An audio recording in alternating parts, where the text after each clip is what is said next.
ഗ്ലാസ്സൊക്കെ നമ്മൾ അടച്ചിട്ട് ഈ കർട്ടനൊക്കെ മൊത്തം ഇടരുത്. ഒരാൾ വെളിയിൽ നോക്കിയാൽ ആളുണ്ടോ അല്ലെങ്കിൽ ആളുണ്ട് പ്രശ്നമുണ്ട് അല്ലെങ്കിൽ എന്തെങ്കിലും പ്രശ്നമുണ്ടെന്നൊക്കെ അറിയത്തക്കവണ്ണം ഒന്ന് ഓപ്പൺ ചെയ്തിട്ടേ കിടന്നുറങ്ങും. ചിലരൊക്കെ ഉണ്ട് ചുമ്മാ കിടന്ന് മൊത്തം കർട്ടനിട്ട് ഏച്ചിട്ട് കിടന്നുറങ്ങും.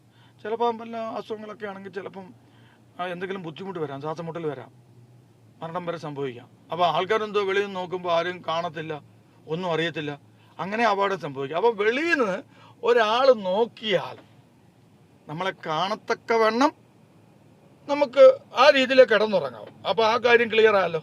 പിന്നെ ഇതുപോലെ നമ്മൾ എല്ലായിടത്തും പാർക്ക് ചെയ്യരുത് കേട്ടോ. ടയറൊക്കെ മോഷണം പോകും.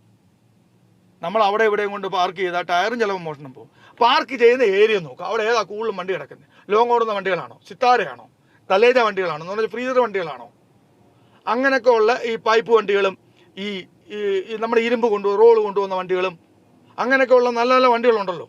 ഞാൻ വണ്ടി പറഞ്ഞതിൻ്റെ കാരണം നല്ല നല്ല ലോറുണ്ടല്ലോ. അങ്ങനെയുള്ള വണ്ടിയുടെ ഇടയ്ക്ക് കൊണ്ട് നമ്മൾ ഇടാവും.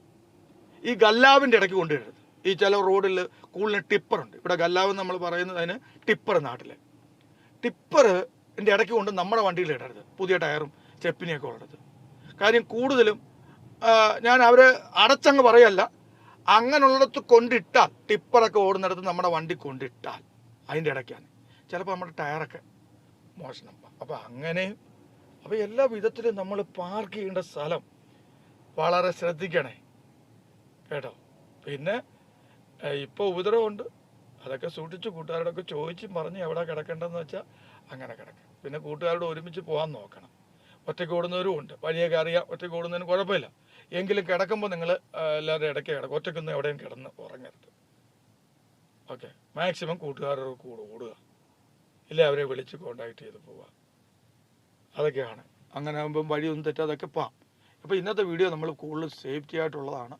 നിങ്ങളുടെ അനുഭവം നിങ്ങൾ ഷെയർ ചെയ്തായിട്ട് ഓക്കെ, നിങ്ങൾക്ക് വല്ല ഇതുപോലെയുള്ള പ്രശ്നങ്ങൾ ഉണ്ടായിട്ടുണ്ടോ അതൊക്കെ ഷെയർ ചെയ്യാം. നമ്മുടെ കൂട്ടുകാരൊക്കെ പറയാറുണ്ട്, വണ്ടിക്കകത്ത് കയറി ഞങ്ങൾ ഇറങ്ങി ഓടി, അങ്ങനെയൊക്കെ പറയാറുണ്ട്. കൂട്ടുകാരൊക്കെ വിളിക്കാറുണ്ട്, പറയാറുണ്ട് ഇന്നടുത്ത് കിടന്നപ്പം പെട്ടെന്ന് പിന്നെ കള്ളന്മാർ വന്നു, കയറുന്ന കണ്ടു, ഉടനെ ഞാൻ ഇറങ്ങി ഓടി, അതുകൊണ്ട് ഞാൻ രക്ഷപ്പെട്ടു. കാര്യം ഇപ്പം 4-5 പേരൊക്കെ വരുന്നത് എന്തെങ്കിലുമൊക്കെ നമുക്ക് മോഷ്ടിക്കണമെങ്കിൽ. അപ്പോൾ നമുക്കൊന്നും ചെയ്യാനൊക്കെ, ഒറ്റയ്ക്കൊന്നും ചെയ്യാൻ പിന്നെ ഓടുവാന്നല്ലാതെ വേറെ രക്ഷയില്ല. അങ്ങനെയൊക്കെ അവർ ഓടി രക്ഷപ്പെട്ടു. പിന്നെ അവരുടെ വണ്ടിക്കകത്ത് കയറി പേഴ്സും 3000 മൊബൈലും 3000 റിയാലും എല്ലാം എടുത്തുകൊണ്ട് പോയ കഥകളൊക്കെ പലരും പറഞ്ഞിട്ടുണ്ട്. അപ്പോൾ ആയിക്കോട്ടെ, നമ്മുടെ സേഫ്റ്റി, നമ്മുടെ ജീവൻ നോക്കുക, വണ്ടിയിലെ ലോഡ് അത് നോക്കുക, വണ്ടി നോക്കുക, അതൊക്കെ സേഫ്റ്റി ആയിട്ട് ഉറപ്പ് വരുത്തിയിട്ട് ലോക്ക് ചെയ്തിട്ട് അങ്ങോട്ടും ഇങ്ങോട്ടും ഒക്കെ പോകാവും. ലോഡും ചിലപ്പം എടുത്തുകൊണ്ട് പോയി കളയും. സിത്താരയൊക്കെ ആണെങ്കിൽ കർട്ടൻ വണ്ടി ഉണ്ടല്ലോ, അതൊക്കെ അറുത്ത് നല്ല സാധനങ്ങൾ